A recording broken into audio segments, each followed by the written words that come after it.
A Moscow court has begun hearing the case of a man accused of shooting stray dogs over the course of a year.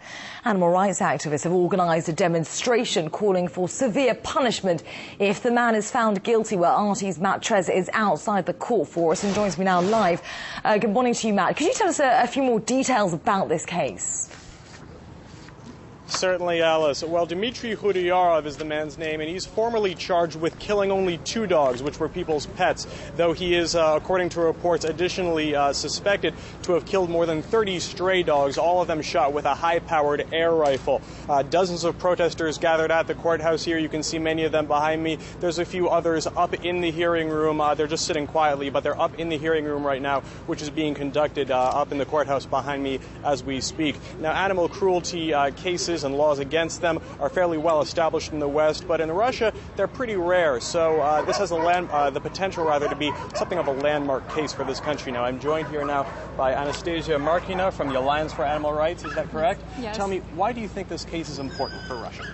This case is important because it's the first time when a person who killed a lot of dogs is now facing a court.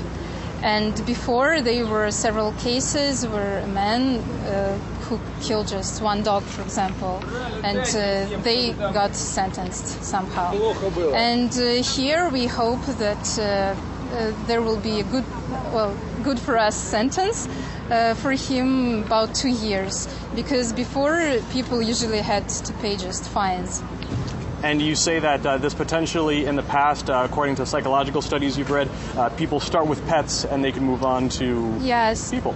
It's the study of Psychiatric Institute that revealed that over 85% of people who committed grave crimes against humans were previously very cruel towards animals. So we think that such cases are very important and the government shouldn't ignore it. But usually our police, they don't accept any appealings of people and they just ignore it.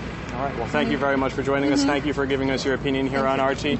And so as we had said, if found guilty, Khudyarov could spend up to 2 years in prison or pay a fine, either or both even. And the protesters say, as you just heard, that they would hope the Duma would pass more laws strengthening animal cruelty measures in Russia. And also they hope to pass some measures that would make it tougher for people to buy these high-powered air rifles. Alice? A very sensitive case indeed. Many thanks for that, Matt. I'm sure we'll cross back to you as this case continues throughout the day. For now, that was Matt Trezor reporting from outside a Moscow court.